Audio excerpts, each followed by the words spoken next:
তৌফিক দান করেন। আমি আপনাদের কাছে দুই পর্বে কথা বলবো। কয় পর্ব? দুইটা পর্ব। এই দুইটা পর্ব ধারণ করে আমরা একটা কনক্লুশনে আসব। প্রথম পর্বের কথা হচ্ছে নবী করিম সাল্লাল্লাহু আলাইহি ওয়াসাল্লাম যেই সময়ে পৃথিবীতে আগমন করেছিলেন তার আগমনের সময়টুকুকে বলা হতো আইয়ামে জাহেলিয়া। একসাথে এক বাক্যে এক ঠোঁটে সকলে বলেন, ওই সময়কে কি বলা হতো? আইয়াম হচ্ছে দিনের বহুবচন, এটার সামগ্রিক অর্থ হচ্ছে যুগ। জাহেলিয়াত মানে অন্ধকার, জাহেলিয়াত মানে তমাশাচ্ছন্ন, জাহেলিয়াত মানে ইগনোরেন্স, জাহেলিয়াত মানে হচ্ছে অশিক্ষিত, অসভ্যতা। এক কথায় আমরা বুঝি নবী করিম সাল্লাল্লাহু আলাইহি ওয়াসাল্লামের আগমনের মুহূর্তের দুনিয়াটাকে বলা হতো জাহেলি যুগ তথা অন্ধকার যুগ, ঠিক কি না? এখন কথা হচ্ছে নবীজির সময়ের আগমনের যুগকে অন্ধকার যুগ বলা হতো। ভাই, অন্ধকার যুগ কেন বলা হতো? কারণ দিনের বেলা সূর্যের আলো দীপ্তিমান থাকতো, কম হোক আর বেশি হোক দিনের বেলা সব জায়গায় আলো পৌঁছাতো।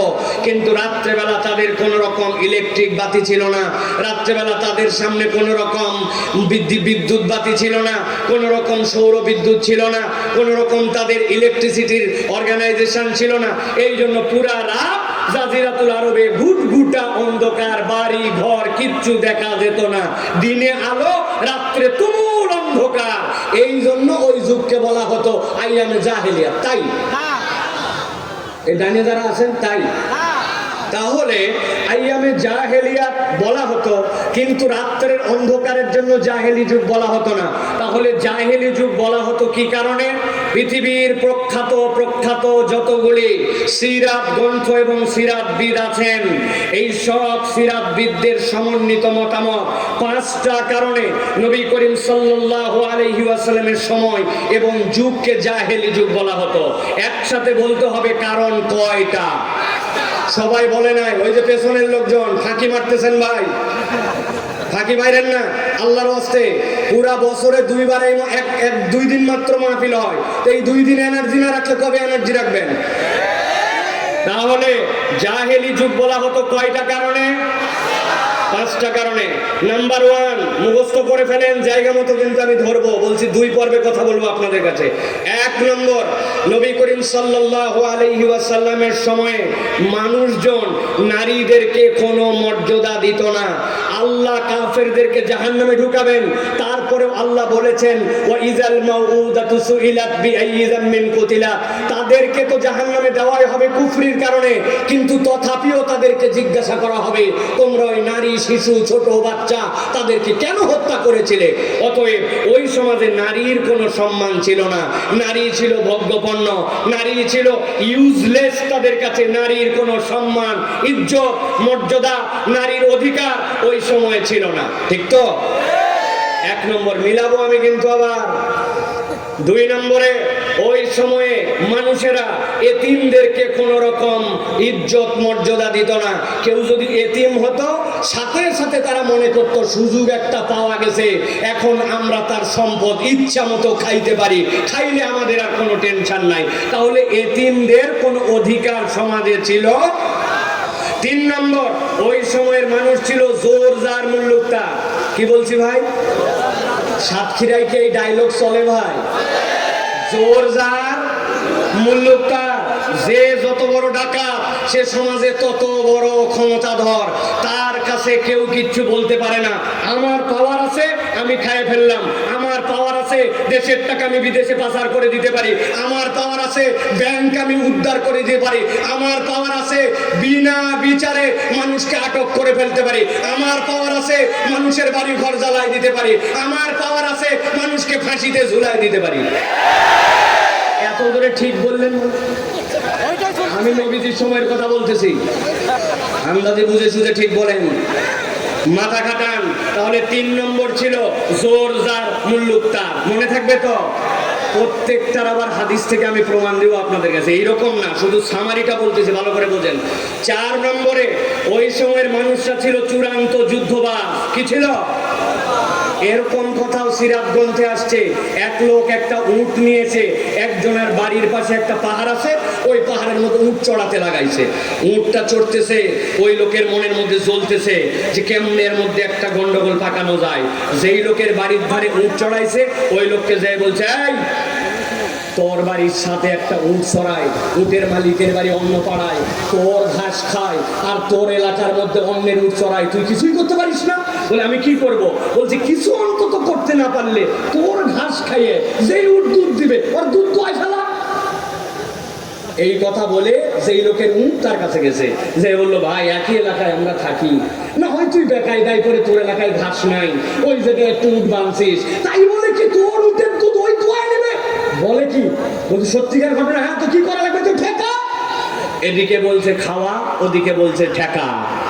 এইরকম স্বভাবের লোক কি সাতক্ষীরায় আছে নাকি? কিলিক দেয় আছে নাকি? নিজেদের মধ্যে গন্ডগোল লাগায় আছে নাকি ভাই? ওই সময় ছিল এই ঘটনা দিয়ে উটের এই খাওয়ানো, এই কাহিনী নিয়ে একটা যুদ্ধ বাঁধছে। ইতিহাস সাক্ষ্য দিচ্ছে 100 বছর তারা যুদ্ধ করেছে, কয়েক হাজার মানুষকে তারা হত্যা করে ফেলেছে। এটা ছিল 4 নম্বর। 5 নম্বরে ওই সময় খানায় কাবা সহ মূর্তি পূজার এক বিশাল জগৎ তারা তৈরি করেছিল। আমি আমার ভাষায় একটা ডায়লগ বলি আপনাদের মনে রাখার সহজের জন্য, যত কাল্লা তত আল্লাহ। ভাই বলেন না একবার, সবাই একবার বলেন, যত কাল্লা। নাউজুবিল্লাহ। এটা আমার কথা, আমার কথা নয়, ওমরে ফারুক রাদিয়াল্লাহু তাআলার কথা। ওমরে ফারুক রাদিয়াল্লাহু তাআলা বলছেন, জাহেলি যুগে আমরা কেমন বেকুব ছিলাম জানো? ওমর রাদিয়াল্লাহু তাআলা নিজে বলতেছেন, মাওকুফ হাদিস। তিনি বলছেন, আমাদের সময় আমরা মিষ্টান্ন দিয়ে অনেকক্ষণ ধরে জাল দিতে দিতে দিতে দিতে দিতে আঠা হয়ে যায়। আপনারা মাঝে মাঝে খেজুরের গুড় জাল দিয়ে আঠা বানান না ভাই? ওই রকম আঠা হওয়ার পরে ওইটা দিয়ে আমরা সুন্দর করে একটা মূর্তি বানাইছি। মূর্তি বানায়া মানছি এটাই আমার ইলা। নিজের হাতে বানাইছে, মিঠা দিয়া ওইটা বানায় বগলে রাখছি, বগলে নিয়ে পুরা এলাকা ঘুরে বেড়ায়। যখন ঘুরতে ঘুরতে দুপুর হয়েছে, হযরত ওমর রাদিয়াল্লাহু তাআলা বলছেন, এমন ক্ষুধা লাগছে, ডাইনে বামে তাকায় দেখি খাবার নাই। রাগ তরিলা প্রথমে পায়ের দিক থেকে চিবায়া খাইছি, খাইয়া মনে করছি কোমর পর্যন্ত খাই, আর খাবো না। কিন্তু এমন ক্ষুধা লাগছে, খাইতে খাইতে পুরা ইলা গিলে খায় বলাইছে। হযরত ওমর বলছে, না আরে আমরা কেমন জাহেলি যুগে বোকা ছিলাম, নিজের হাতে বানানো ইলা নিজেরা খাইয়ে ফেলতাম। নাউজুবিল্লাহ। তাহলে জাহেলি যুগের কারণ ছিল 5টা। নারীর মর্যাদা নাই, এতিমের মর্যাদা নাই, জোর যার মুল্লুক তার, ডাকাতি স্বভাব। 4 নম্বরে ওই মানুষগুলা যুদ্ধবাজ। আর 5 নম্বরে ওই মানুষগুলি ছিল ওই যুগের মধ্যে সবচেয়ে বেশি মূর্তির পূজারী। এই 5টা কারণ নবী করিম সাল্লাল্লাহু আলাইহি ওয়াসাল্লামের আগমনের আগ মুহূর্তের যুগকে বলা হতো জাহেলি যুগ। কি যুগ? নবী করিম সাল্লাল্লাহু আলাইহি ওয়াসাল্লামের নবুয়তের প্রকাশের আগের যে যুগটুকু, এই যুগটুকুকে 2 ভাগে ভাগ করা হয়। খেয়াল করবেন এবং মুখস্থ রাখবেন। 17 থেকে 25 নবী করিম সাল্লাল্লাহু আলাইহি ওয়াসাল্লামের যে 8 বছর সময়, এই 8 বছর সময়টুকুকে নবী করিম সাল্লাল্লাহু আলাইহি ওয়াসাল্লাম চেষ্টা করতেন কেমনে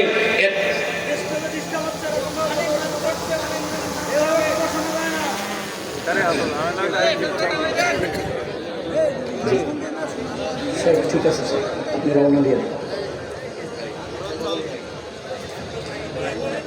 প্রিয় ভাইয়েরা, নবী করিম সাল্লাল্লাহু আলাইহি ওয়াসাল্লামের আগমনের প্রকাশের আগ মুহূর্তের যুগটা ছিল 2 ভাগে বিভক্ত।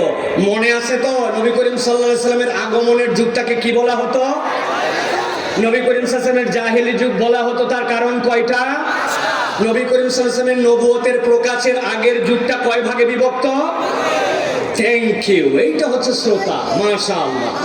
প্রিয় ভাইরা, একটা ছিল 17 থেকে 25। এই সময়টুকুতে নবী করিম সাল্লাল্লাহু আলাইহি ওয়াসাল্লাম চেষ্টা করেছেন কেমনে কওমকে বিভিন্ন ধরনের অন্যায় থেকে মুক্ত করা যায়। আমি সংক্ষেপে বলতেছি, দীর্ঘ সময় যেহেতু বলা যাবে না। এর একটা পর্ব ছিল নবী করিম সাল্লাল্লাহু আলাইহি ওয়াসাল্লামের হেলফুল ফুজুল গঠন। নবীজি চেষ্টা করেছেন কেমনে এদেরকে মুক্ত করা যায়, কেমনে ডাকাতি থেকে বাঁচানো যায়। আবু জেহেল তার সঙ্গপাঙ্গ নিয়ে এক লোক আসছে ইয়ামেন থেকে আসার পর কাপড়ের দোকান দিছে। আবু জেহেলের ভাব চক্কর পিছনের লোকজন দেখে বুঝছে এই লোক তো দুর্বল লোক নয়, লোকের একটা অবস্থান আছে। বলছে কাপড় কত করে? এত দাম। বলছে সব কাপড় আমার দিয়ে ফেলা, সন্ধ্যাবেলা যাওয়ার সময় টাকা দিব, নিয়ে চলে যাবি। ওই লোক সন্ধ্যাবেলা যখন তার কাছে গেছে, আবু জেহেল আসমান থেকে পড়ছে, হ্যাঁ তুমি কোত্থেকে আসলে, তোমার তো চিনি না। সাথের লোকজনকে বলছে এই কাপড় নেওয়ার সময় তো তোরাও ছিলি, চিনি না মানে? বলতেছে ভাই তুমি কোত্থেকে আইছো? ভাই আমরা তো সকাল থেকে এই লোকের সাথে আছে, আমরা তো এই লোককে কোনো কাপড় কিনতে দেখি নাই। নবীজি এই ঘটনা দেখেছেন, কিন্তু এই সকল অনাচার থেকে তাদেরকে ফেরায়েতের চেষ্টা করেছেন, প্রপারলি সফল হন নাই। দ্বিতীয় পর্বটা 25 থেকে 40 বছর। এই 25 থেকে 40 বছর আল্লাহ নবী সাল্লাল্লাহু আলাইহি ওয়াসাল্লাম 15 বছর গারে হেরার মধ্যে চিন্তা করছিলেন, ধ্যান করছিলেন, এই জাতিকে কেমনে মুক্ত করা যায় এইটা নিয়ে 15 বছর আল্লাহ নবী ভেবেছেন। এখানে কেউ যদি একজন আমাকে বলতে পারেন, আমি তার জন্য দোয়া করতে চাই। সেটা হচ্ছে আল্লাহ নবী 15 বছর গারে হেরায় বসে বসে চিন্তা করেছেন, ভেবেছেন ওই 5টা বিষয় নিয়ে জাহালাতের। কিন্তু গারে হেরাটা কোন পাহাড়ের উপর অবস্থিত? পাহাড়ের নাম কি? আরে ভাই হেরা গুহা, পাহাড়ের নাম কি? জাবালে নূর। বলেন কি পাহাড়? জাবালে নূর। জাবাল মানে পাহাড়, নূর মানে পর্বত। ওই পর্বতের উপর আল্লাহ নবী সাল্লাল্লাহু আলাইহি ওয়াসাল্লাম ভেবেছেন 1 বছর 2 বছর নয়, 15 বছর। সোমবার দিন নবীজি বেরিয়ে যেতেন, সোমবার, মঙ্গলবার, বুধবার 3 দিনের খাবার নিয়ে গেছেন। কিন্তু যাওয়ার পরে খাদিজা রাদিয়াল্লাহু তাআলা দেখেছেন আমার স্বামী বুধবারে আসেন নাই, বৃহস্পতিবারে আসেন নাই। সেই মহিলা, আল্লাহর নবীর বয়স যখন 39, খাদিজা রাদিয়াল্লাহু তাআলার বয়স তখন 54। ওই মহিলা, ভদ্র মহিলা, আমাদের মা, তিনি তখন 8 কিলোমিটার পথ পার করে 2600 ফিট উঁচুতে আল্লাহর নবীর জন্য খাবার নিয়ে যেতেন। তিনি ছিলেন আশিকে রাসূলের প্রকৃতার্থে পৃথিবীর বুকে বিশ্ব রোল মডেল, ঠিক কি না?